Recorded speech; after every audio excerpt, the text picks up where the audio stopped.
Okay, so Allison, thanks for joining us again, and thank you all for everyone who's online. And so, for those of you who are joining us, what we're doing here in the next couple weeks, I guess we have still, is in May of 2020, I drove out to Philadelphia, and I went to Allison's home, and we spent the whole afternoon. I shot an interview that ended up being over 5 hours, and I broke it up into five pieces. And recently I was kind of revisiting some of that interview, and I'm like, God, there's a lot of good stuff in here, and a lot of people haven't seen the latter part. So there's the first part has like almost 50,000 views, but then each later part, people don't want to sit around and watch a 5 hour interview.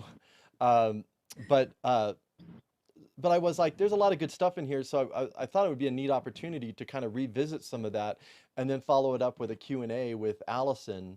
So we're doing that over the next couple of weeks here. We did one last Sunday. So every Sundays and Wednesdays until we get through the thing. So this is part two. We're going to show part two of it, which is about a little less than an hour long. And then Allison will come back on for a Q&A. But we do have one quick question that already popped up on the YouTube live stream. Oh, we have two of them. So we'll go ahead and knock these two questions out. Hopefully everyone can hear me. And will say this: last week, someone made a comment that one of our volumes was higher than the others. I didn't hear that when I listened to it like on the live stream. So if anybody has any issues with the audio or video or whatever, let me know and I'll try to troubleshoot it. So Allison, question. In a few sentences, would you describe what you think our world will look like in 2050, also in 2030?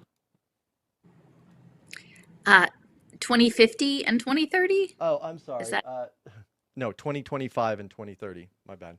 2025 and 2030? Well, I hate to try to predict exactly what's going to happen because I don't know. I think that I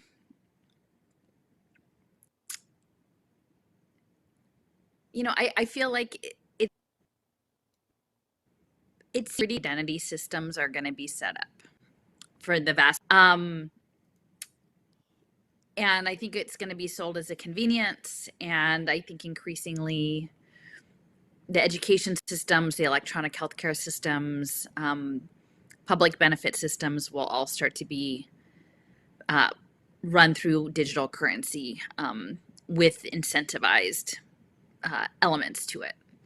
Now, in a under 10-year time horizon, it's hard to imagine that. I drive around, like I've gone, visiting place. I've had a chance to be out in different parts of the country, and some places pretty affluent communities with large homes and things, and I'm still having a hard time imagining it looks so normal, like how these things are going to change up in terms of consolidation of what people imagine to be private wealth. I would say most of the nice homes and everything out there are not actually outright owned by the people who have them. They're mortgaged, and they're in possession of the banks, and then ultimately like BlackRock. But will it look different in 10 years? Like, will they take people's livelihoods from them? Will they be pushed into cities? At what scale will that happen?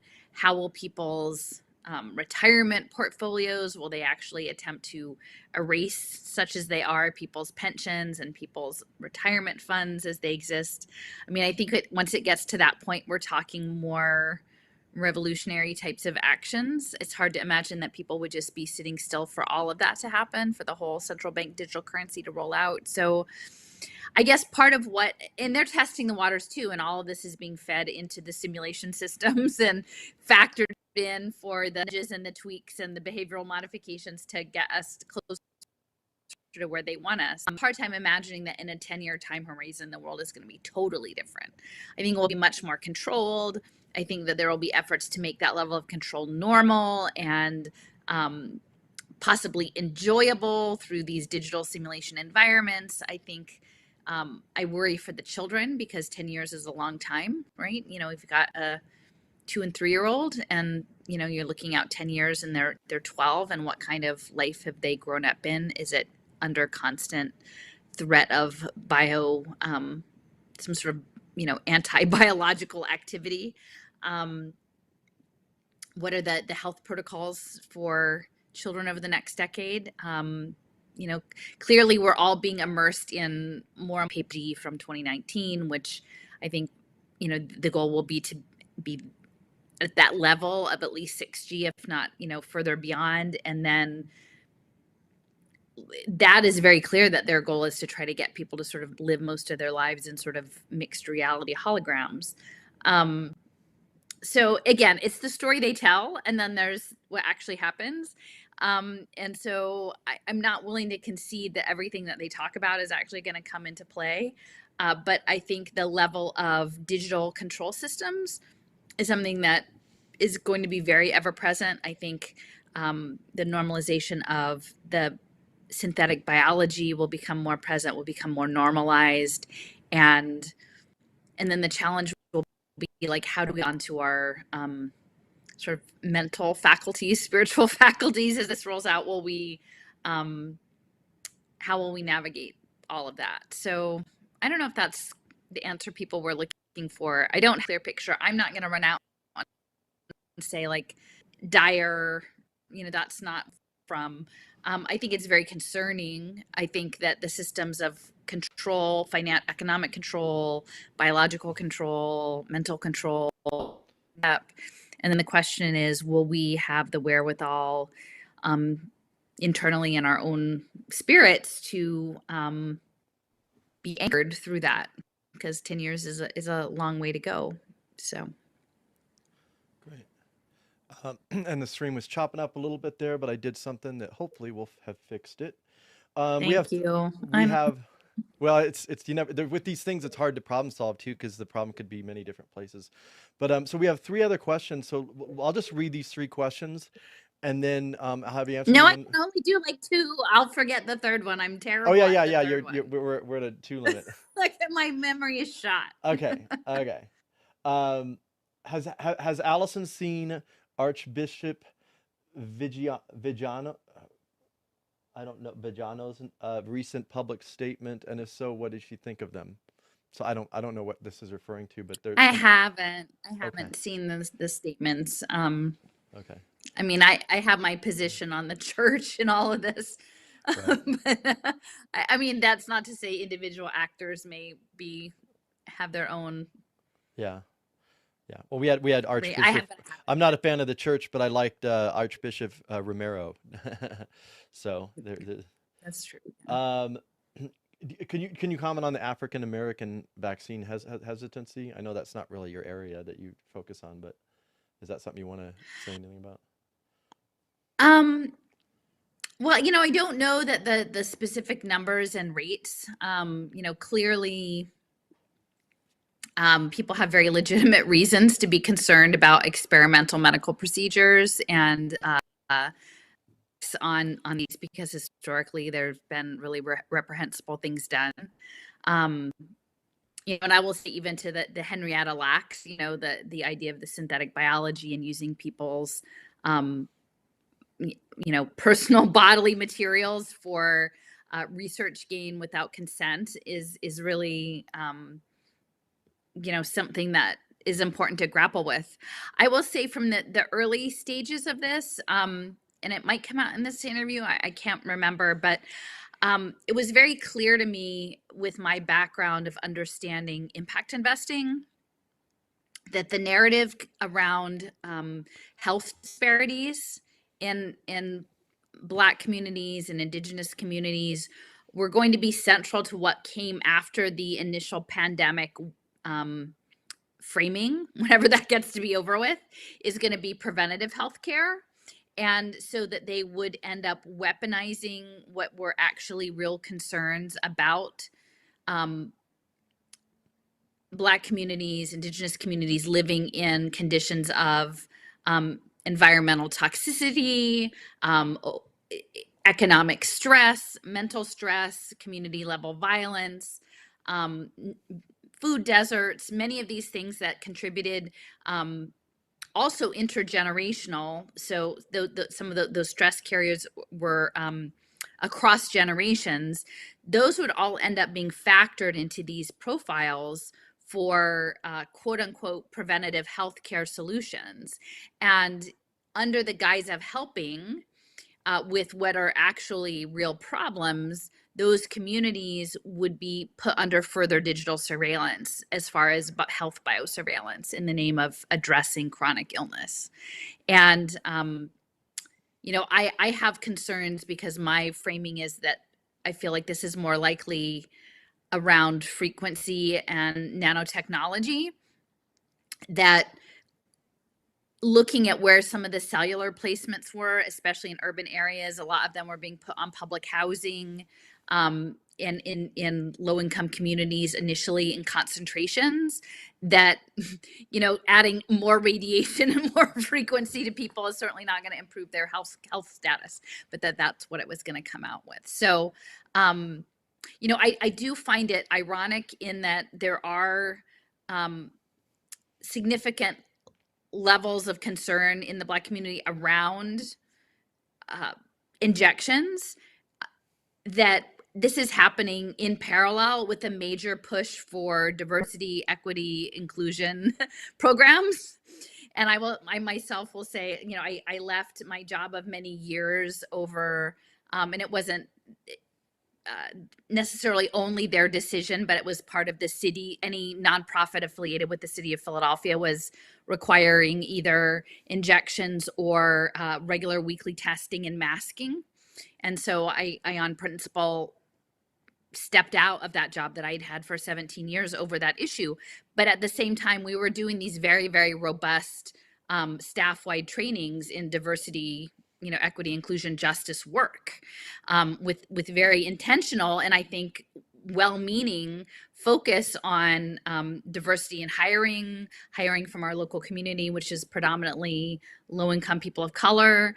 And so for me, I found it very ironic that what we would be saying is under this framing that we would advance if we were to have new staff positions open with a DEIJ lens, that we would also then be enforcing health protocols on a community that as a whole, in large part, we're questioning the health protocol.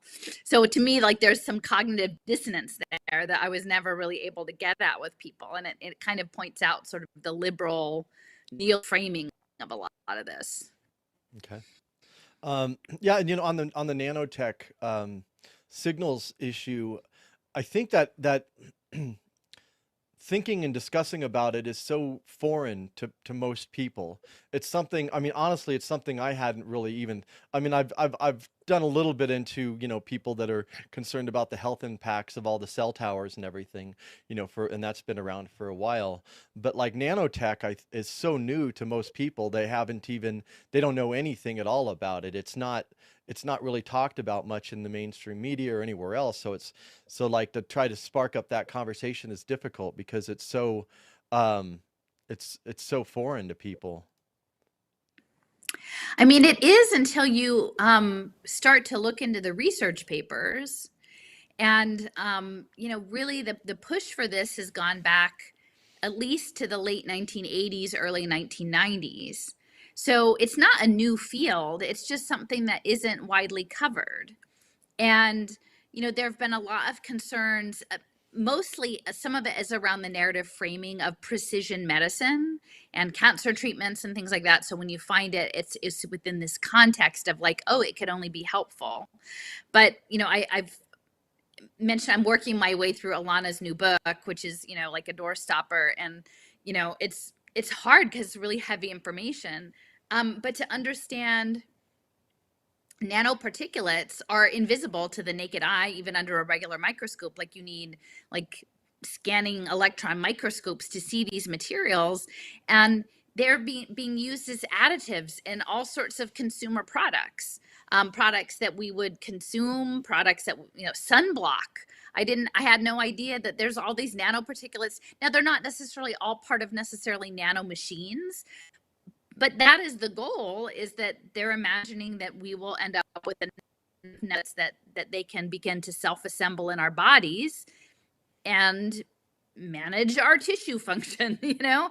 And of course, most of it is all put as something that's, you know, only helpful. Like we're managing, you know, repairing tissue for people with joint damage or something. And you can't imagine that that would be a problem. But ultimately, when you start to see how they are treating other living systems, other cell-based biological systems like yeast and like fungi and different things, it's pretty wacky. I mean, it's pretty Frankenstein-y, the kinds of stuff that they're pursuing. So to imagine that they would just stop there and not consider using larger beings, especially I guess the xenobot stuff that just came out, you know, this week about these living robot cells that now can like scoop around little powders and make other buds and other, you know, reproduce in new ways, new novel ways. But don't worry, we won't let it get out of the lab. Like I think I remember like these whatever, you know, Marvel has a movie about that. Yeah. So we have to start thinking about talking about nanotechnology. And I did tweet out yesterday, I think, a really good paper on the history, at least in the US, of like how this has come about. And it's very hard for the layperson, again, as with so many of these things, to figure out like what's smoke and mirrors and what's real. Because we don't have electron microscopes and we don't have access to what these people are really doing. So all we can do is see from these papers and then presume, go from there. Yeah. And if you're not familiar with like some of the stuff, there's a really great video. It was Alison did a three-part section on nanotech, three-part video live stream, three live streams, and I edited it down to, initially it was 10 hours worth of content. So I edited it down to a little over 5 hours. And so I'd send it to people like, oh, this is 5 hours. I was like, well, it used to be 10 hours, so relax. But it's, I called it Digital Empire, and it actually got banned from YouTube, but I do have it on Rumble and Odyssey, and I think that's it. Oh, Vimeo. I have it on Vimeo too. So I'll share the link here at the end of this for that, and I'll share that in the comments as well as soon as I pull it up. But that's a really great primer on nanotech. It's like I said, it's 5 hours. You could watch it in shifts or whatever. But yeah, the nanotech thing is hugely important. And we visited Rice University down in Houston last month, and some of the research they're doing is, I mean, they talk about it like they're just casual about it, and you're just like, this is terrifying. Like self-assembling nanoparticles, or you know, I was like, no. But I mean, we think about the mentality of the system, and I've been involved with efforts to try to get fluoride. Like here in Denver, you know, we've gone to like the Denver Water Board and you know, presented all this information that fluoride is a neurotoxin, and any benefits for it are for your teeth are really topical. Like it's not supposed to be ingested. So it's like the fact that like they still are putting fluoride in our water all over the country just blows my mind. I mean, it's a neurotoxin. Anyways, so yeah, these are the people in charge. Imagine how smart we'd all be. I know, like, yeah, I do wonder about that whole like, what's your pineal gland or whatever. There's the claims about that. I don't know if it's true or not, but who knows? But definitely, I do know we shouldn't be ingesting fluoride. I mean, it's natural. There's natural fluoride in like water that you pull up off the spring water or whatever. But that's not the kind of fluoride. This is an industrial waste product that they're actually using. Read up the history of it. It's kind of a trip. So let's do one more quick question. I've got a bunch of questions, but we'll get to the rest of you guys' questions at the end of this.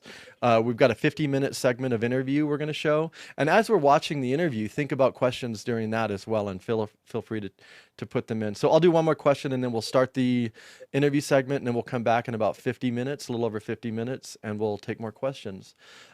This question is, can you comment? Oh, no, we already did though. How do you think the supply chain problems fit into the whole picture? Interesting. Well, I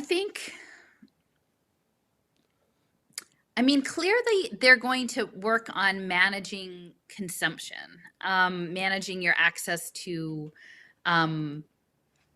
different consumer goods. I mean, that's because the supply chains are all connected with the climate and the sustainable development goals. I think ultimately it does go back to the technocracy concept of running the world on an energy-based economy, this idea of energy inputs and energy outputs. So when they get us on the blockchain, like we're all part of the supply chain. Like all of the metaverse is linked into the supply chain of some, we're all consuming and being consumed as data analytics.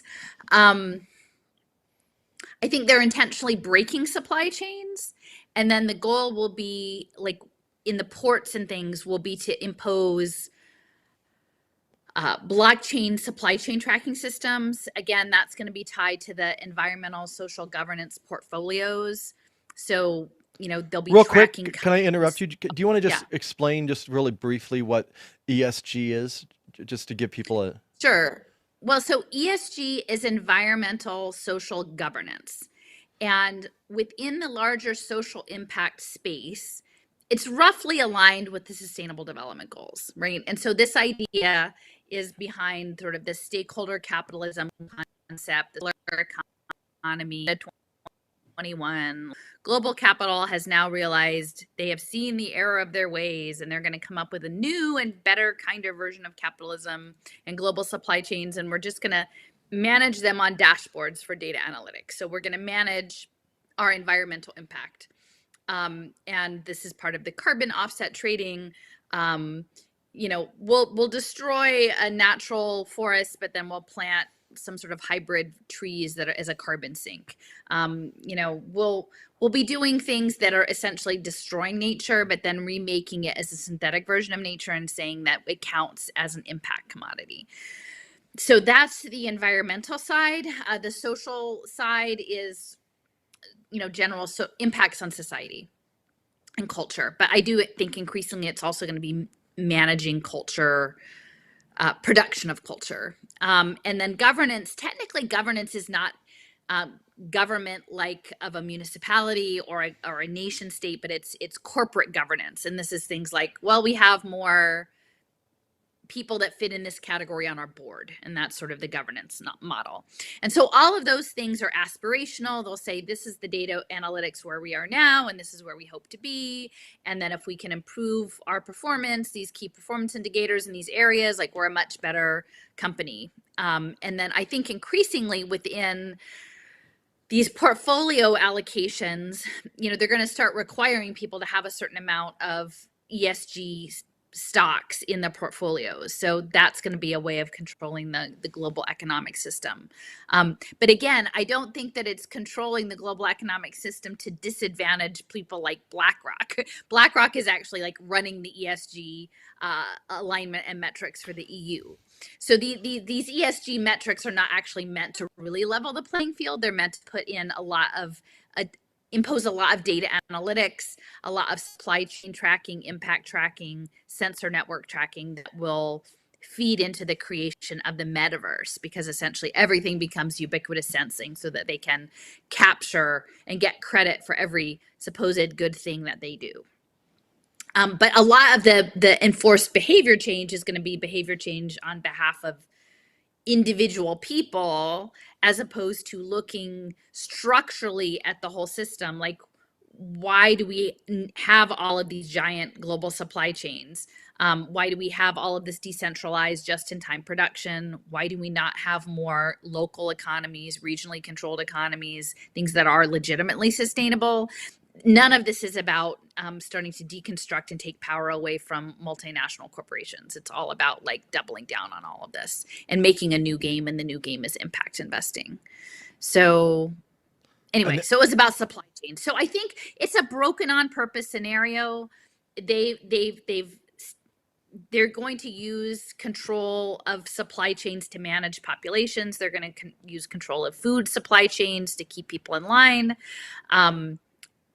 They're going to use, most of the entities that are involved in rolling out the fourth industrial revolution, like they've got a lot of resources, the Walmarts of the world, the Amazons of the world. They can weather a couple of like downturns in holiday shopping seasons way more than small local shops and things. So I think part of that is also tightening the noose on Main Street businesses and non-franchise businesses, and then further concentrating resources in the hands of these larger global entities that ultimately they'll probably say that, like, on a dashboard they look greener than regular people, like regular local businesses. And then within the supply chain, they need for us to be tracked with a digital identifier so that they consume, in terms of our environmental impact and our environmental footprint. And that goes way back. I did a video, I don't know, maybe early in the spring, about the recycle bank, which Philadelphia had one of the first recycle bank programs, which it's this behavioral nudge unit. And it is really innocuous thing. Like, we would get these nice, it was always coveted to get a nice recycle bin that wasn't the 5-gallon bucket, that was a little bit bigger. And, when those came out, they were so sought after. And then they gave us barcodes to put on the bin so that they would track the recycling by communities, and that they would give you scrip for being a good recycler. Only nobody in my neighborhood was recycling because we were getting scrip. We just recycled because it's what you do. Like, you put out the trash, you put out the recycling. Nobody ever used the scrip. But the scrip idea of the recycle bank points, which were only good for certain things that you could redeem them for, this was the very early stages of, like, good behavior credits. And that came out of Wharton. The guy who invented that came out of Wharton. So the city of Philadelphia was an early prototype in sort of behavioral, like, non-cash leaderboard systems for green behavior. Yeah, I was just talking to someone today about all the businesses that went under in the past year and a half, and how like, those businesses aren't coming back, and a lot of that business has been swallowed up by the Walmarts and Amazons, and yeah, again, it's by design. That's that was the point. Okay, so let's we're going to show this segment. It's a little over 50 minutes long, and then we'll come back. If you have questions, just type them into the either on Facebook or on YouTube, and we'll answer your questions when we return.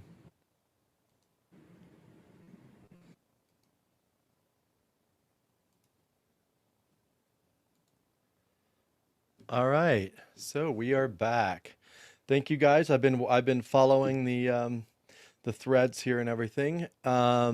And yeah, I don't know if you guys noticed, I popped a little thing on the thing. I realized I made a mistake when I was talking about the academic who was pushing against the compartmentalization of academia. I also noticed I say academia, which is kind of funny. Anyway, it was actually Marshall McLuhan. I said Aldous Huxley, but that was my mistake. I wanted to correct that because that bugged me after the fact. I was like, I think I was talking about the wrong person. Anyways, Allison, can you? Oh shoot, we're not hearing you. Hold on. Did you do so? Oh, hold on. Didn't do anything. Oh, there we go. Okay, we got you. All right. Hello. Hey, we hear you now. Sorry about that. I had you muted. Allison, so what are your initial thoughts after watching this after a year and a half, I guess now it's been? Well, I was against blockchain for a while. I've staked out my concerns about blockchain identity position. Yeah, I'm glad to have that on the record. I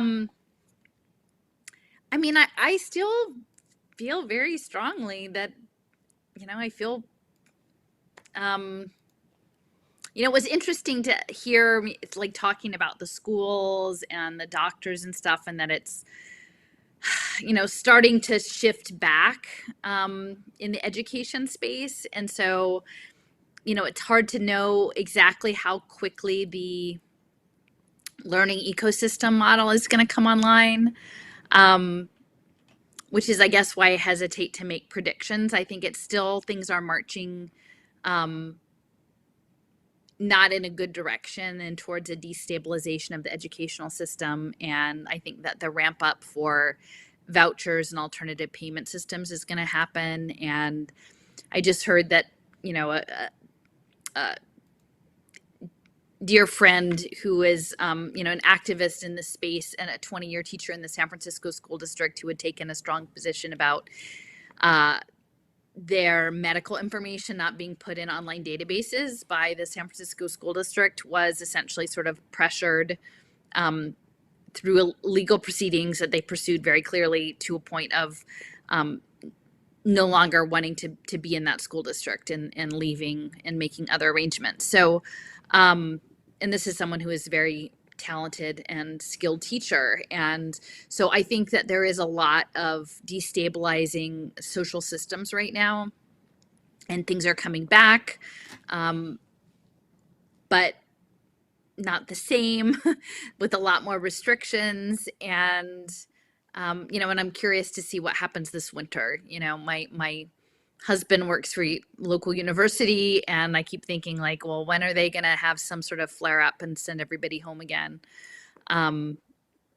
He's convinced that's not going to happen. I'm not so convinced, but we'll see going into the flu season, um, how the numbers are managed and what the policy rollouts are. I don't know. I'm curious what people think. I mean, I don't know if there's questions in there or thoughts. I Yeah, know sort of what I think. There's not, right. like, I haven't had an abrupt change of position. It's moving apace, maybe not as exactly as quickly as I thought, but the trajectory is consistent with what I think I predicted. Yeah. Um, well, I have a few questions. There was actually a little bit of a conversation that I would like to, it wasn't really a question, but there was a little bit of conversation about like naming this thing. Communitarianism, communism, Yeah. capitalism, fascism, and I made I the didn't comment. even really know communitarian was a thing. Yeah, you use When that we were having this interview. Yeah, right. I Yeah, know, right? there's folks out there that are really hell bent on, just God, this is the name. Like, this is yeah. what it is, and this is all it is. It's communitarianism, and even if you say anything in support of community, which, like, my concept of community is different, but the folks that are really pushing the communitarian thing are very aggressive, and there is truth to what, a lot of what they're saying is true. I mean, there is a there is some truth in what they're saying. It's just, I think the challenge is like pigeonholing it into one thing, because it's, there's a lot of different things going on.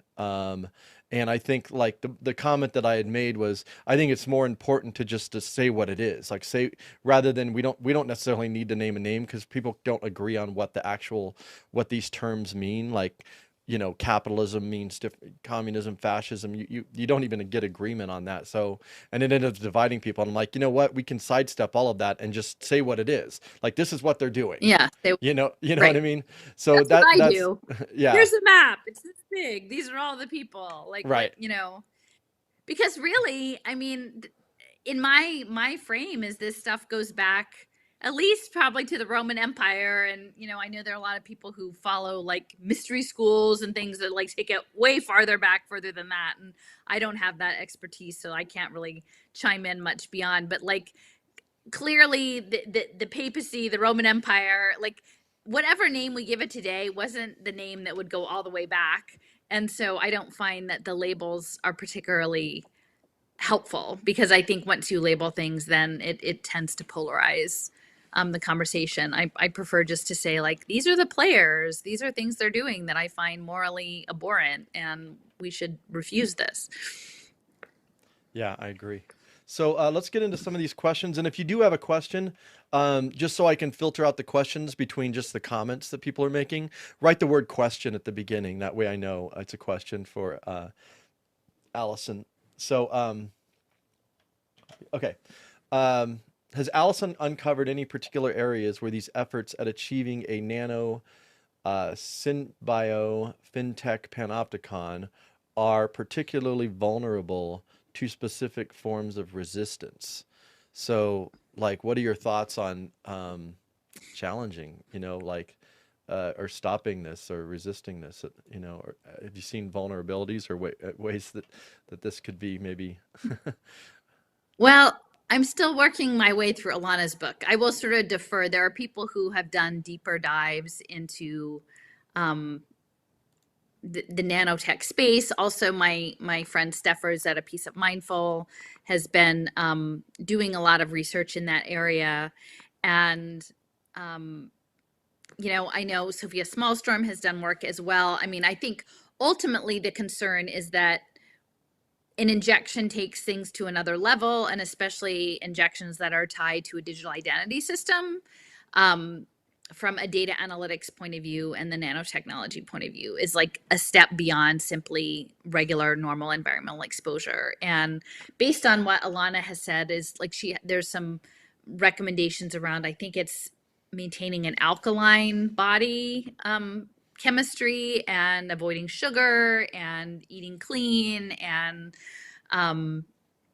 don't go outside like an hour once it start raining for like an hour. Like there's some various things about like environmental contamination. And I know that there's individuals, and I don't have the person's name, but who's, I believe, Canadian, who's been working on different sorts of like buckets or something, like nanotech extraction, like that. I mean, and that's the challenge is that we're all subject to environmental exposure. So it's not like a one-time thing. Like I myself was looking into, I guess there's some like baths, like borax and baking soda and Epsom salts and different things that are supposed to help with detoxing. So the active holistic health space isn't my main area. Like I'm sort of the impact finance blockchain person, but I'm trying to get up to speed and learning. So to a certain extent, I've at least bought some stuff and I've soaked a few times. I haven't gotten to the point of doing the nano extraction bucket.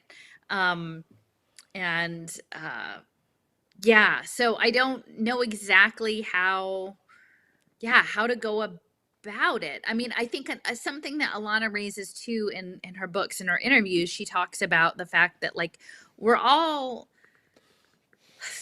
sort of, we have these synthetic elements in us at this point. And for her, she comes at things very much from a Steiner viewpoint, and that this is sort of a sacred spiritual engagement. And so part of that for her, like one of it is taking care of your physical body to the extent that you can, limiting exposure, detoxing, various detoxing protocols that some people are more familiar with than I am, but I'm sure you can look them up online. But then the other is sort of a spiritual practice, because some of this is a parasitic entity. Like it's these parasitic harmonic consciousnesses that are these like machines, right?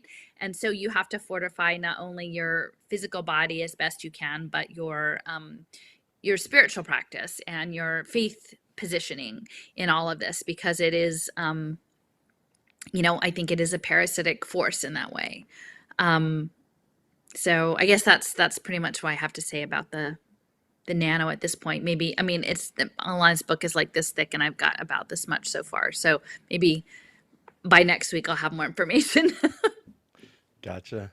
Well, I think the idea that came up in this interview, which is the hats with the pool noodles, might be a good idea. I personally just use bubble wrap and duct tape, but everyone's got their own methodology. Okay. Did you guys meet Jeff Krippal at Rice? Also, did you know the Grand Rapids, Michigan, where the Devos dynasty rules, was the first city in the country to fluoridate the water supply? We did not meet him, and I did not know that. Allison? Yeah, no, we didn't actually get in any of the buildings at Rice. We did. I think we have those last two to go, Jason. Those are the last couple. Jason's I'm like, we almost did a lot through. of stuff in Texas, and I'm like, we did. I'm almost through editing them. Yeah. Yeah, So so like the last couple spots on our way out of town were at the Houston Medical Campus, where Rice has a sort of a collaborative biotech lab, and then on the campus specifically. But we didn't have any direct contacts.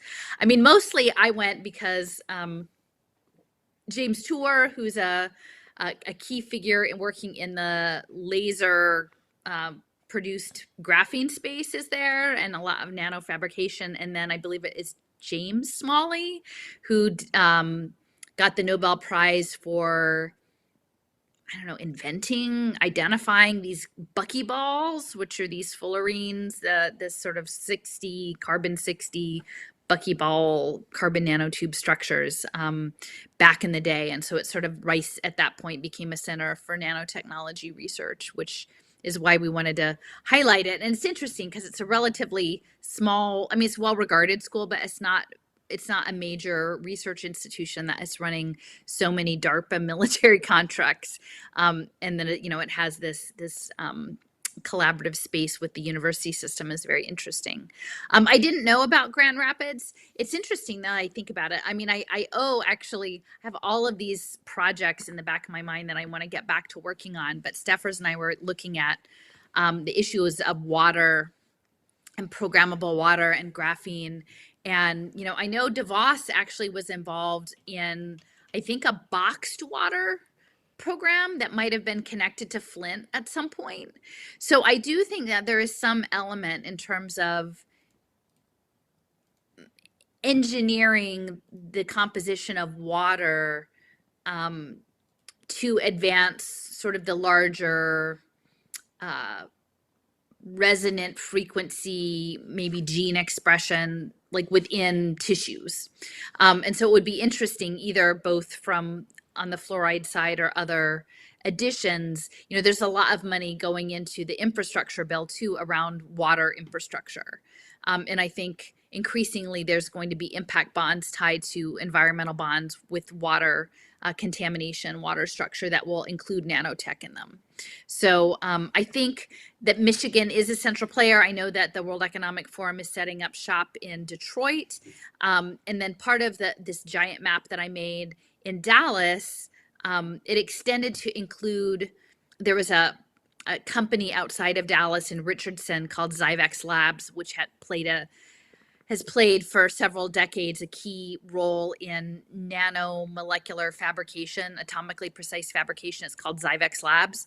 And they had gotten together for this nanotech program in 2007. But Rick Snyder, maybe I mentioned that the last time, but like that he was part of that gathering in 2007. So I think Michigan has a role to play, but I haven't.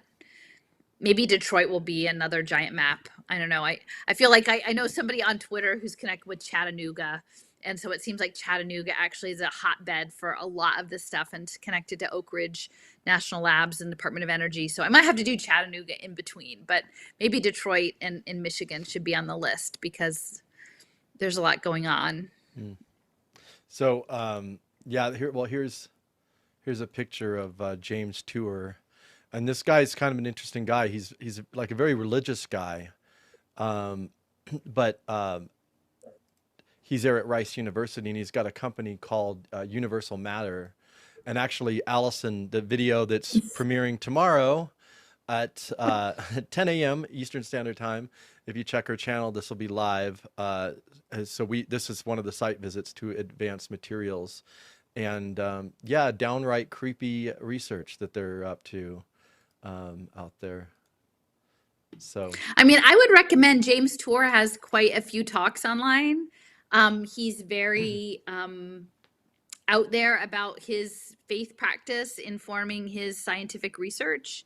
And it is actually interesting if you listen to the story that he tells. He actually grew up Jewish and in high school worked at a gas station somewhere in New York City, where on Fridays they would throw out all the magazines of the gas station. So he would go and get like the Playboys and Hustler magazines. And he had a porn addiction. Like that's how he talks about it. And then he went to college and as a freshman became a born again Christian and like cleansed him of his addictive behaviors. And then he would, had been getting up at 5 a.m. to read Bible verses ever since. For the rest of his life and became a very successful nanotechnologist. And so evidently his frame is that all of this stuff in terms of like turning the world into edible computing systems is God's plan. So yeah.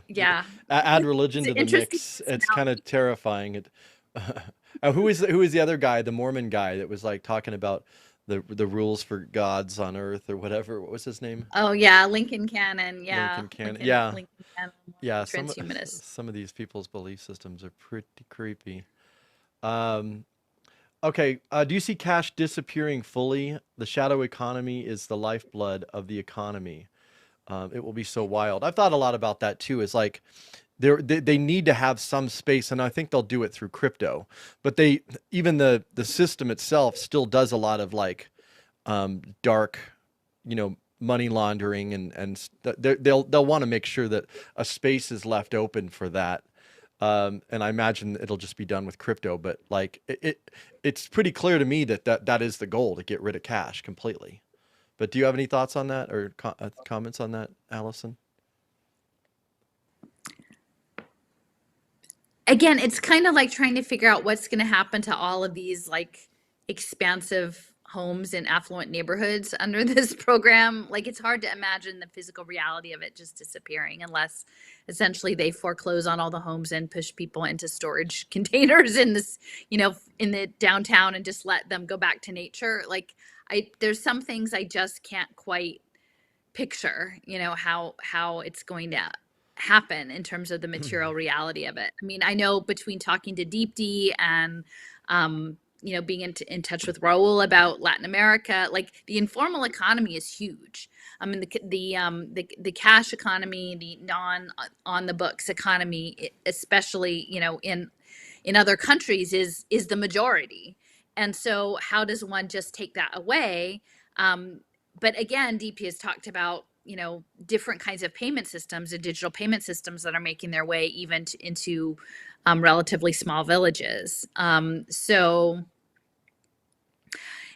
and I think it's like I've talked about with with what Stephen Newcomb says, is like the people on the shore watching the ships like couldn't imagine what was on that ship, like the mindset of the people on the ships, until later they realized what a huge problem, but they didn't even have a word or a concept for how bad it was, Hmm. like that what was arriving. And I sort of feel the same way with these the blockchain systems and the digital currency and the sensor networks. Is by the time people get up to speed on what's about to hit them, like it will be in place.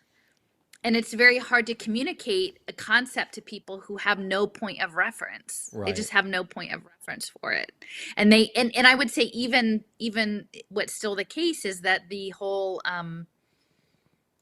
your freedom tokens or whatever idea is that, like, I think that the tokens for the masses aren't even going to be anything that resembles actual money anymore. It's going to be, you earn points for rights and privileges. It's going to be like little tickets, little chits, behavior tokens that allow you to do a few things outside the norm, and then everything else is pretty depressed. But again, it's very hard to picture the time frame on this. I mean, I know many people in the US are already like have a very precarious existence, and I don't have a good sense about how many people actually have things in retirement savings or whatever. Like that's sort of my question. Like, do they just clean it all out, um I don't know. It's the finance, that part of it isn't my expertise. That's probably something John Titus or some of those folks would have a better understanding of. Mm. I can't imagine like all of a sudden people's 401ks being converted into crypto or these stable coins. I don't know. Yeah, I don't know either. Okay, well, I want to do a little. I want to ask you guys. According to Facebook, we have two people watching on Facebook, and if that's the case, next week I might just do a streams directly to YouTube and skip Facebook, because it does take extra bandwidth. I also think these numbers that they give us are not accurate, both YouTube and Facebook. I don't think they're honest about the actual numbers. So who knows what their actual is. So if you are watching on Facebook, just make a little quick comment, just say hi, just so I can see, because this is a little test. I want to just actually just it's a little experiment of Oh, mine. really? Only, I don't know. Maybe since I left Facebook, we're all, you know, You were my social credit currency on Facebook has dropped. I don't That's know. right. That's right. Allison. Oh my God. Block that one. Um, I heard that Florida let their membership with the National School Board Association expire. How do we interpret events like this in the framing of the Great Reset and the rise of mega regions? Thoughts on that? Hmm. Oh, that's interesting. Um, I don't really, I guess I have a hard time knowing exactly what the National Oop, School Board Association does. wrong Um, one. so, I mean, I know that there are a lot of these different membership organizations. Um, as I said before, I think in some respects, like the Florida, Texas, Counterpoint, like dialectic, is something that's meant to sort of look like the radical, um, difference to California and New York. But it's a different flavor, a different way of getting people on blockchain. I was just revisiting, and if people want to check out my YouTube yesterday, I put a couple of video clips from a 2016 panel on education savings accounts. And that panel was at the Foundation for Excellence in Education fee, which is Jeb Bush's organization, Excel in Ed, and they're very much about pushing digital wallets for education and school choice. And I think I just noticed today someone shared that Michael Bloomberg is putting $75 million or something into charter schools. He's also bankrolling some school choice movements in California. And I had some people trolling me on Twitter that were from the California school choice. Essentially, what I said was, you're not telling people the whole story about choice, because choice, when it shows up, is going to very likely end up, if not in the immediate first round, at least in later rounds, as a digital voucher tied to digital identity, which will mean that all of your community-based resources, if they're approved to be reimbursed through the wallet, are going to be collecting data and transmitting data back for these impact markets. And within that panel, that 2016 panel, the model was actually in Las Vegas. And there was a debit card program in Arizona. But the folks from Nevada were saying, essentially, this was a program that was going to be situated in the treasury, and that the people who were advancing it understood educational vouchers as banking products, that they were finance products, they were banking products, they were not education programs. And so I think that speaks to this tokenization of assets and futures betting across the board. And I will say that Florida has been central for years in online learning, in digital education. INACOL, the International Association of K-12 Online Learning, came out of Florida. One of the first big virtual school systems was based in Florida as well.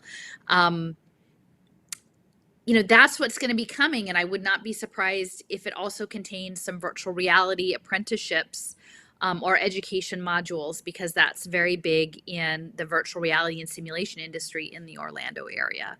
And you've also got Magic Leap VR there.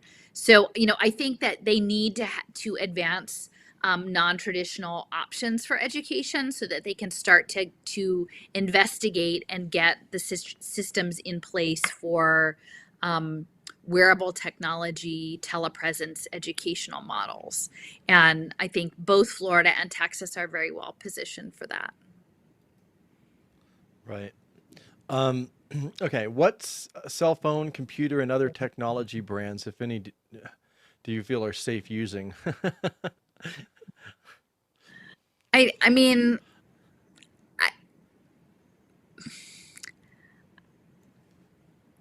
other people take harder positions on that. I don't think any of it's particularly safe. And I think people who would like to advance certain brands over other brands, I'm not about markets or choices or telling people or spokespeople for any of that. And I kind of do question, just do your own research and decide for yourself. I don't have necessarily, I don't have any confidence that any of them are better than others. Once if you look at Surveillance Valley and, look into Signal and Tor and all the stuff, they lift these things up so that you embrace these products. And it's all I'm not a coder. I'm not a cybersecurity intelligence person. I don't know these things. And I actually don't really feel super confident that any of the people who assert that they're the white hat version of this, that you can truly trust that. So Yeah. it's the Wild West. I guess people just decide for themselves. Yeah, there are some things you can do to try to minimize it, but at the end of the day, I think like the NSA, they're going to get anything they want, or like the people, behind the scenes. But there's a guy named Rob Braxman who I actually follow on YouTube a lot, that he talks a lot about the phones and de-googling your phones, and there's things you can do to try to like minimize it. But like I'm pretty skeptical of anything that's claiming to be secure. Like I think that they have backdoors, and like I said, this was all built, like this is all DARPA military technology. So The internet, you know, right. it is built that way. Yeah. So Yeah. I mean, the tin cans and the strings tend to work really well. That's the challenge though, because it's like we're even this, we're on Facebook and I YouTube know. here, and they're like throttling us. They're not preventing us. They're not allowing us to even utilize this space, and it's just going to get worse as their algorithms get better and their technology gets better. And and I think what they want to do is they want to have the appearance that you're actually talking to people. I saw something happen recently on Facebook where it's actually like it's put up some walls, and I don't know how it decided like, oh, you can tag this person and not this person, but like my tagging ability has been massively throttled recently on Facebook. So they're going to continue to play these games, but they want the appearance. They want us to have the appearance of this is somehow democratic and fair, and like they're letting us actually communicate while we're not actually communicating with anybody. I mean, if you think about it, according to YouTube, we got 34 people watching. I used to do events, and I could get more than 34 people in the room. So, at some point, I think the technology is just going to be like, hey, we need, the technology isn't really doing shit for us. So, um, it's a tough one. uh, let's see. Living in a rural area versus a city. Will living in a rural area be safer than living in a city? I actually think I personally don't want to live in a city. I would much rather live in a rural area. But eventually, they're coming for the rural area too. But the cities are where it'll be concentrated. That's the smart city. Thoughts on that, Allison? Well, I mean, I've said this before, but I think it's going to come after everywhere because what we're dealing with is a weaponized atmosphere, and the nanotechnology is in the atmosphere, and the frequency weapons are in the atmosphere, and um, even different 5G and stuff, a lot of it is satellite based. So, they'll have it in the remote areas. I would just say, because I think that this is a spiritual engagement, like stand up for what you love. Jason, if what you love is being in a rural area, then that's good. Like if that's where you feel like you want to be, that's good.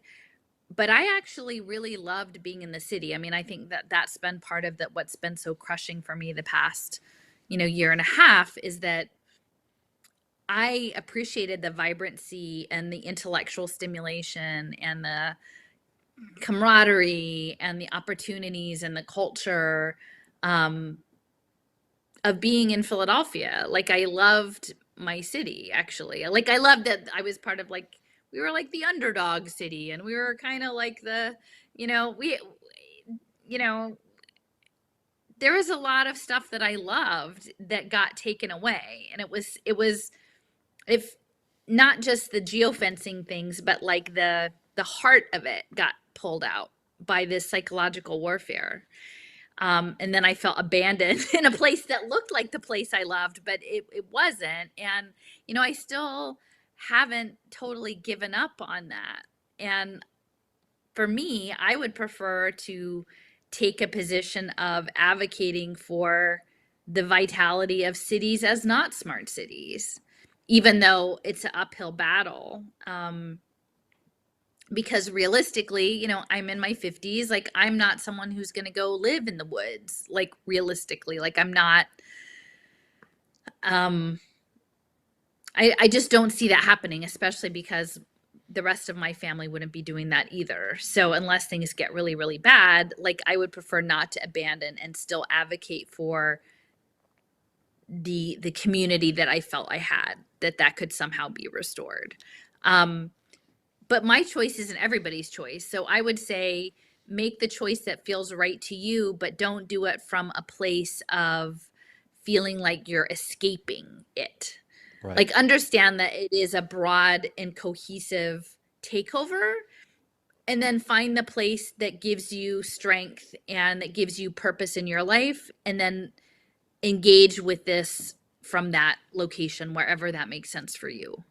Yeah. And clearly, it's probably going to be more challenging in the areas that have concentrated populations and, militarization and other things. But that doesn't mean that from a principled standpoint, like, to me, I feel like spiritually just leaving out of fear, and that primarily that place is allowing it to the agenda to move forward. Yeah, I agree, and I would say that yeah, if you're looking to escape this, forget about that because indigenous communities had sustainable off-grid systems and that got swallowed up by this thing, and it's the same thing. We're dealing with the same thing. Um, and so for me, it's just like in the city, I'm just worried that they're going to get to the point where they're going to be like, oh, lockdown, you can't leave or whatever, and I'm like, the one thing that gives me peace of mind is actually going out into the woods. And so like Yeah. I'd like to have that mobility and freedom while I fight this thing in my way of trying to educate myself and others. But yeah, the idea that you're going to run away from this. Derek Brose was in town and he gave a presentation uh, a few months ago, and he was like, it was kind of funny because he was like, we can't be pessimistic about, we need to be positive, and then he's like, but we can't fight this. We're not going to be able to stop this, and we just need to, go out and find some land or whatever and live off, live away from it, and build our own blockchain systems or whatever. And I just totally disagree with that. I don't think that that's taking into account what we're actually dealing with here, and I think it's just a situation where we either stop this thing or we're done. You're not going to find an island that you're going to just run away from this thing on. I wish that were the case. I mean, I don't even wish that were the case, because then it means all these other people and these other life forms are destroyed. I mean, this is a battle much bigger than just us saving ourselves, Anyway, Yeah. that's my thought. Do you think And I 20? would say, I think Yeah, go ahead. in this in between moment too, the push for telepresence labor is that there's probably going to start to be a shift into some rural areas. Like, I know somebody in the Dakotas, and when I started looking into nanotechnology, there was a ton of nanotechnology in South Dakota. And that's kind of surprising to me. But when you start looking at cheaper, like, essentially what they're doing is they're setting up almost like gig pop-up labs for like biohacking and different things, and like telepresence work, where maybe you can have access to more sophisticated lab equipment remotely. And so I think that there's going to be, that's what's been birthed out of this lockdown situation, is that you've got a lot of people who are just transplants. They just pick up their job and they do it from wherever. So I think in the in between time, where they haven't fully gotten the mega regions together, that there is going to be some dispersal of people into rural, mountainous, like, rural communities, or Midwestern rural communities, or places where the cost of living is lower, and then they have telepresence. I know Julianne has spoken about Tulsa, that they had incentives for people to relocate to Tulsa and work from Tulsa. So there's going to be like the second tier mid-level cities in maybe less choice geographical regions that are going to start to offer relocation packages, and then the widespread adoption of the telepresence model economy and even teleeducation and everything is going to, I think, and who knows how long it's going to last before they get people locked into a more mega region format. But I think they're going to start moving people around at will. That's part of the game, and that the telepresence economy will be part of that, and part of maybe even the infrastructure. Like, maybe they will designate sort of mid-sized ruralish cities as like telepresence hubs, and then start to build up the smart infrastructure in those cities as well. So I think that there's a range of phases. When, at the beginning, people were saying, like, what is the look for 2030 to 2050? I don't think it's going to be a hard lockdown immediately, but they're going to be gradually reshaping what the work environment looks like and what the aspirational geographies look like. And some of that has to do with the telepresence and the opportunity zones and the infrastructure and where BlackRock wants to put its money, I think. Yeah. Okay. So do you think 2023 is a significant date for digital ID? Was the next question. Hmm. I'm not particularly clear on those that as a specific date. I don't know if there's a particular report or something that people are looking towards or Yeah, an I'm not sure. esoteric number system. That was just a Yeah. question. There wasn't any more detail. I mean, for me, like the people who are already on digital ID, it's an important,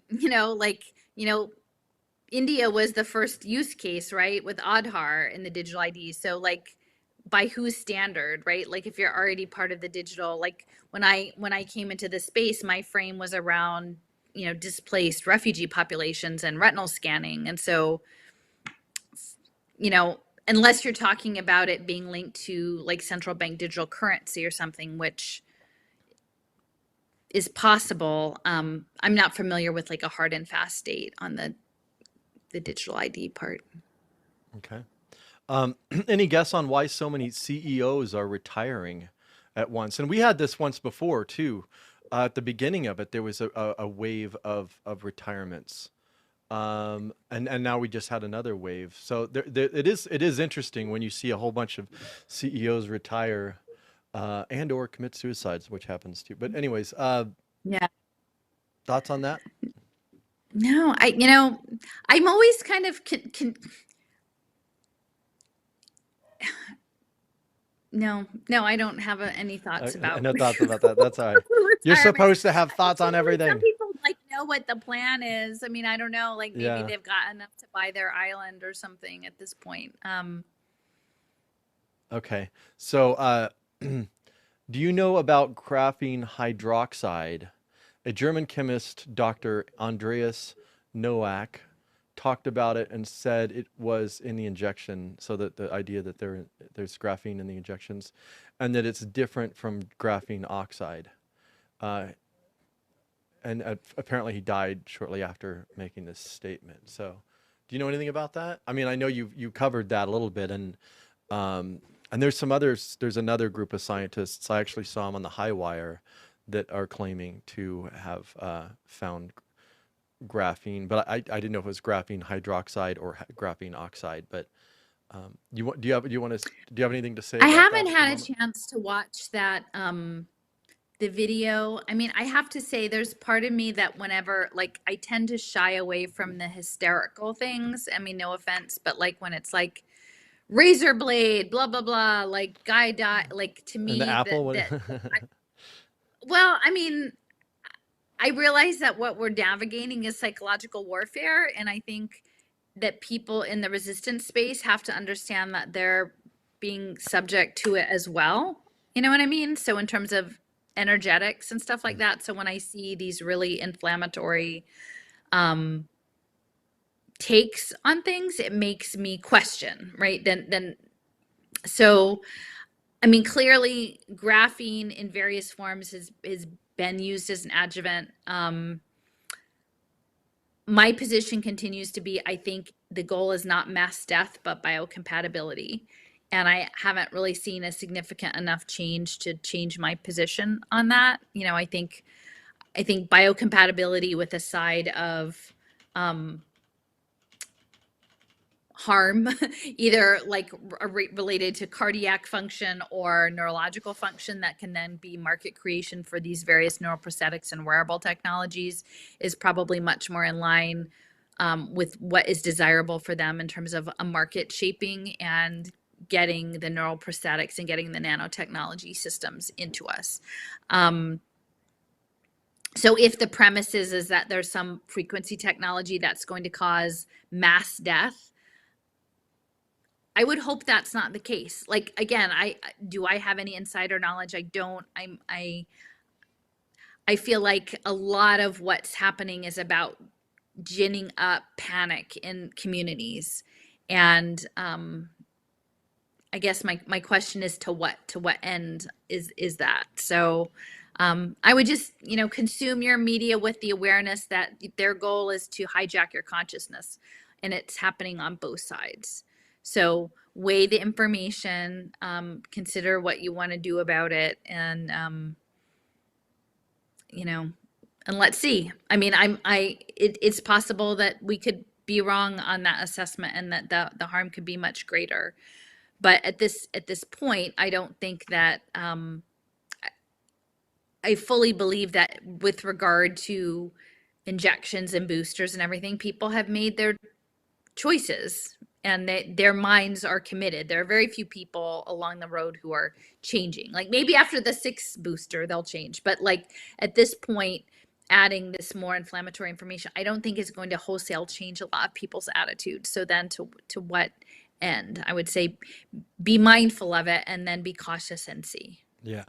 Yeah, I'm And kind of know that nanotechnology is and this synthetic biology is definitely a major part of the agenda. yeah, I'm kind of curious, if there's going to be any cognitive dissonance in people once they realize that this isn't going away. Like this is a permanent thing, and there's always going to be new jabs, and there's always going to be new variants, and this is this is a way of life now. Like this is intended to be a regular thing. This is not, there's no going back. And so I'm kind of curious if at some point people will start to, question it's, you know what I mean? Like, it's like you realize that you're going to be getting a jab, several jabs a year, probably, or at least one or two a year for the rest of your life. That's what I think. And I think that's what their plan is. But who knows? Um, what does Allison think of the collapse scenario or long emergency of global industrial civilization as described by James Howard Kunstler? Now, James Howard Kunstler, I actually have his book, Long Emergency, back there, but he talked a lot about the collapse really based on like oil depletion and things like that. Are you familiar with Kunstler at all? I know the name. I haven't read the book. Okay. Um, I mean, I guess my position on the oil is that, I feel like that there are alternative energy sources that may be out there that are not necessarily ready to be brought center stage for economic reasons and other reasons yet. Like, I think that there's a lot of science that proceeds that is not open to the public. And so I'm actually, while my frame is that there is tremendous environmental harm that's being done within the globalized economic systems, and consumption, material consumption, and sort of unbridled economic growth. I don't necessarily buy into the collapse. I'm not a Malthusian. I don't necessarily think that there's going to be some peak oil and then that's the end, boof. Because I think that they're actually already developing these sort of, not that I necessarily approve of the nanotechnologies, but they're almost imagining like we're going to have like, new buildings built out of living materials that synthesize energy, and like they have these ideas, like, and these are things they're talking about out loud. Like, who knows what the things are that they have behind the scenes, but that for whatever reason, I mean, we know that the Teslas and the Keeleys, and there's this there are these alternate options, and that we're not really meant to know about, like the Jason's work. So Do you want to clarify that they're not talking about me? no. Well, just the Jason scientists. It's sort of an elite group of scientists that are now managed under MITRE Corporation. But there's like the off the book science, and then there's the on the book, and that's part of, I would highly encourage, if people haven't read Alana's fictional series Sub Rosa America, it was actually really helpful and for me in understanding some of the history of the deep state and secret societies and things. But the Jasons are part of that, but they're actually real. You can look them up. So yeah, I mean, I think that that clearly the emergency scenario, the Malthusian scenario, plays into the cybernetic sustainable development goal agenda 21 engineering of the world, like through one global cybernetic machines harmonic system. Yeah. It's That's also that's interesting that, oh, sorry, go ahead. no, that's go ahead. Oh, I was just saying it's also interesting the role that the oil companies are playing in this new fourth industrial revolution. I mean, and they're not just like, they're not just sitting aside like, oh, I guess we're out, but they're actually actively playing a part in this, right? Oh, very much. And, I would say when I was doing my education work, I would run into things like, the oil companies were major players in this, like beyond the technology companies. Like I kept running into Exxon and thinking like, and it didn't quite make sense that it was just about training kids to be, geoengineers or something like that. It, or, training kids' minds to think about oil a certain way.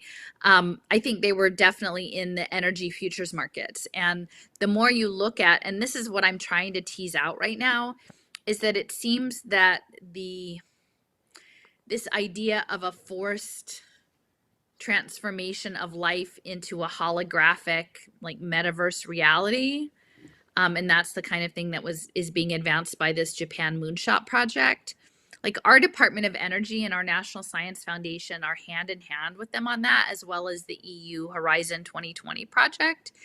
And for me, it's very interesting that it's the energy departments that are behind that. So I tweeted a couple days ago. I said it feels like that there's a new Manhattan project going that's around this like cyborg metaverse model that's happening through the Department of Energy, which is sort of the legacy of the Manhattan Project. Only it's out in the open. I mean, I'm sure there's some secret parts to it, and like nobody cares. Like if you sit down and you actually look at what all of the Department of Energy programs are working on, and that they're literally saying that they're going to advance a future of life as a cyborg. And then nobody nobody's even talking about it. It's crazy for me to think about. So again, a lot of it is connected to Texas, and I think it's not just the extraction of the resource, but it's the speculation on the energy markets. And so if and that's what Enron was about, and then Milken had his own kind of speculation. So it's these energy trading financial products, where the energy companies, it's not just about the oil wells. It's actually new sets of infrastructure that are about extraction of data and speculation of data on data. Right. So we'll just do a few more here, and then we'll come back on Sunday. Sunday. This one's actually just a comment, but I thought I would put it up there. Don't forget about the Dallas and Citizens Council, and Ghislaine Maxwell's older sister at UT Dallas. So someone wanted to make that point. Yeah, no, I've got Christine in there, and I'm finally getting back into writing my blog. I just started today, and I kind of hit a wall after the summer, and I just, part of it is, guys, when you listen to this, these talks that we did in May of 2020, right? And they're all still pretty fresh and relevant. Yeah. But it's not getting out. Like the word didn't, I mean, not despite your efforts, Jason, like there were many people, despite 40,000 people hearing it, that nobody picked up this ball and ran with it. Like none of the big names, really, none of the people who had the big platforms picked up on this material. And and I'm not even saying they needed to do it with credit to us because it was about us. It's just the information. And I don't know if it's because it's a non-traditional frame, the worldview that's presented is non-traditional, and therefore it wasn't palatable. It didn't fit into the ticking the traditional boxes. But, I'm to the point of trying to start writing again, but I didn't want to just rehash everything I already said, Right. because it didn't work the first time. So Yeah. now I'm like, okay, well, what do I do? And so now essentially what I'm going to do is I'm going to break out that giant map and make blogs connected to the Greek mythology. And, and part of that, the Melina family and Christine Maxwell are part of that scenario. So that's Yeah. Well, I was so naive when I did that interview. I was just like, because I started to piece, with your help, piece a lot of the stuff together. Um, and I was like, oh, so that was in May. And I seriously thought, oh, by December, I really thought that, I mean, not in the mainstream or anything, but I thought within like the circles of people who were challenging the narrative around COVID and were resisting some of the lockdown stuff, I thought that they would get on board with like, oh, but do you want to know why all this is happening? Do you want to know what the point of this, what the purpose is, the goal is? And it hadn't happened. It still hasn't happened to the extent that it should. And like it's kind of frustrating because it's like there's certain pieces of it that certain people won't really incorporate into it, namely the social impact. I don't know why that there's like there's a fear around challenging like markets and challenging blockchain. Like those are the two big things where people are like stuck on, like they don't want to talk about the role, because that is the um what do they call it? My brain just farted. Anyway, so I was pretty naive coming into this. I was like, oh yeah, by December we'll actually have a conversation happening around this. And here we are, like, with 35 people watching on YouTube, and that's not to work. There are other people that are adding, really important pieces to it, but there is a new system that's being put into place that not very many people are really grasping yet, unfortunately. But hopefully, that will change. Well, Um, I mean, I will say though, in the past 18 months, the number of big name platforms in this space who have become affiliated in some way with a blockchain system are very high. I mean, people with the larger platforms, whether that is blockchain media affiliations, whether that is crypto investment, whether that is some sort of blockchain social media platform, phones. I mean, you really almost can't throw a rock and not hit somebody in who has a major platform in the resistance movement that doesn't have ties to some sort of blockchain technology. right. And it's a problem because And then it remember, becomes, it's interoperable. These things are being designed so eventually that they'll be interoperable. So, I mean, that's an well, they'll be important. interoperable, but they'll also be conditional. Like we know that the central bank digital currency transactions, the main places that people will have to spend their money is not going to accept the kind of crypto that people have. Like it's a total fake out. It's all a total fake out. And, and then once you add in using the interoperable data to feed the machine learning and feeding these speculative markets and data analytics on the secret network, um, it's horrific. But yeah, I mean, I don't see things turning around because I continue to be targeted for raising these questions. Right. And, people just got to own their own shit. You make your choices. And I truly feel that once people have some sort of engagement within the crypto space, it's just an energetic connection that takes them over and that they just can't think critically about it anymore. Right. Um, so have you already talked about the voice of God technology, or have you ever gone into that where they can make you think you're hearing voices? A recent TED talk actually confirmed that this technology exists. Do you have anything to say about that?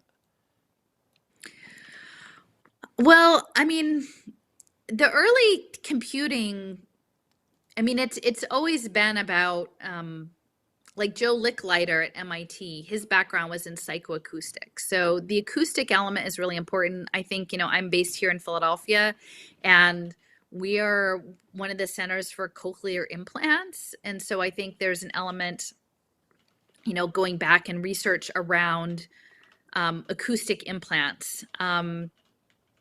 So yeah, I mean, I've talked to people who have been targeted.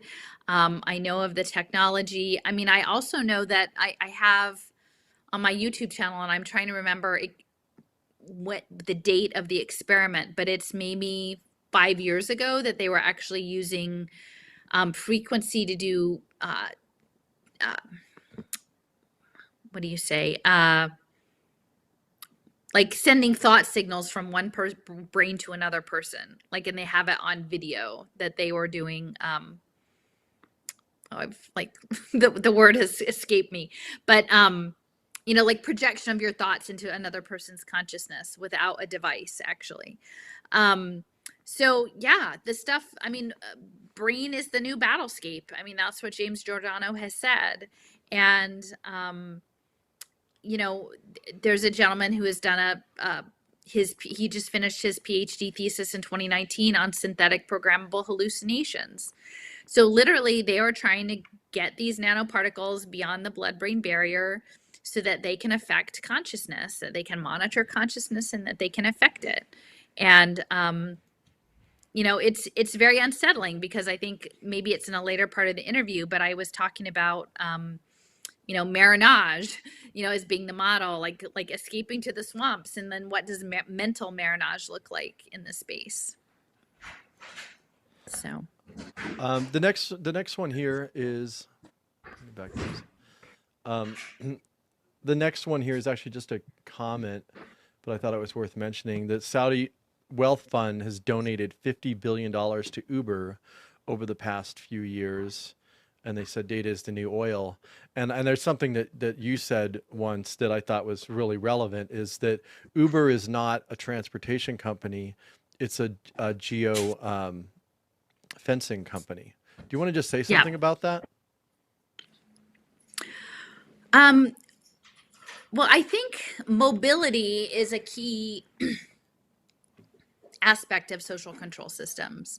And, you know, I think that the push will be for less private physical, like cars, and the push towards rideshare, and that will happen under the ESG markets.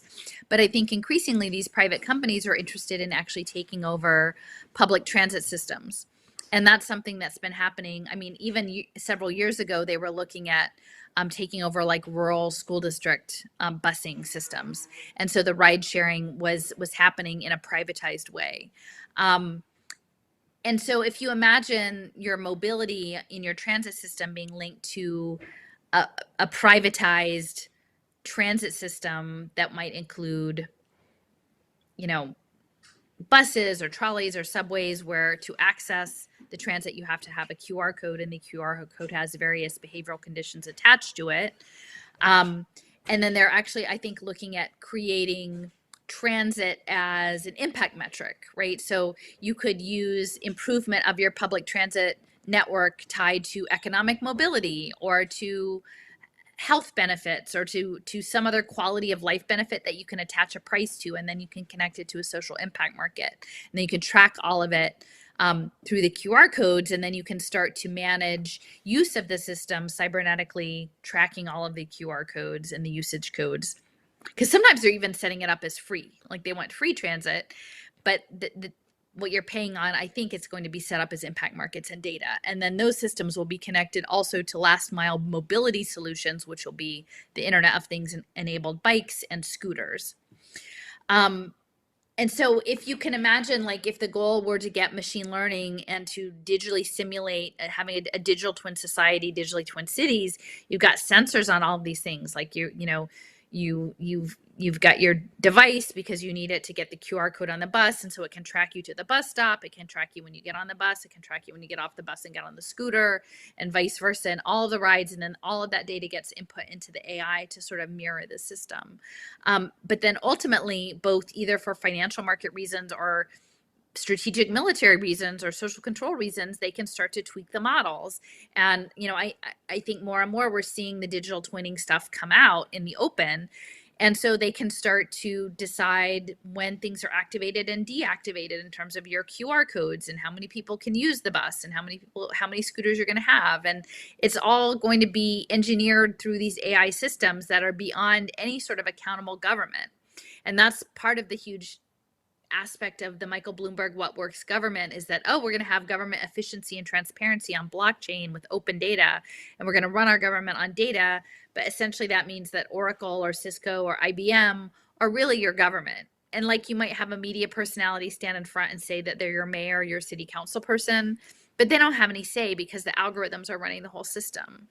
And I was just looking at a blog post that someone shared with me about sort of how corrupt the crypto exchanges are, and that they're sort of like offshore, deregulated, like the Wild West of all sorts of like really dark trading systems. And I'm looking at it and I'm like, well, that's pretty intense, this game, the crypto trading game of these, coins. But what happens once it's not just fiat currency, but these coins represent human capital portfolios and pay for success deals on people's lives, and then the markets become automated, and then they're connected to the smart sensors and your mobility and access. It's concerning.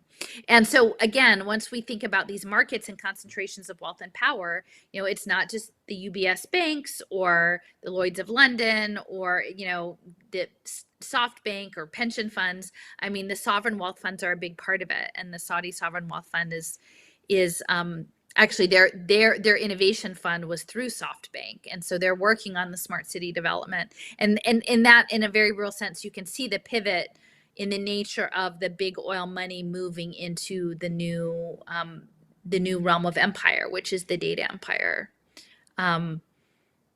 Yeah. And we'll do one more question. And let's see. Oh, have you read any of Ted Kaczynski's work, the Unabomber? Because he was very anti-technology. I I know. actually read his manifesto like years ago, but I don't really remember it that well. I just remember he was warning about technology. His solution wasn't really I great. should, yeah, I should I should read it. I think I skimmed it a bit ago. Somebody shared it, but I didn't get through the whole thing. I mean, I will say I remember reading Jonathan Moreno's book called Mind Wars. He's a bioethicist at Penn, and I was really interested to find out that he was actually Kaczynski was subject to psychological experimentation while he was at Harvard. And I don't know that it was necessarily consensual psychological experimentation. So I I can see now, like if you had the whole scope of what was going to be unfolding, like literally, I try to imagine what it sounds like for me today to talk about the things that I talk about in terms of like neural weapons and, neural prosthetics and nanoparticles and blood-brain barriers. And I sound like, I'm very, very fringe.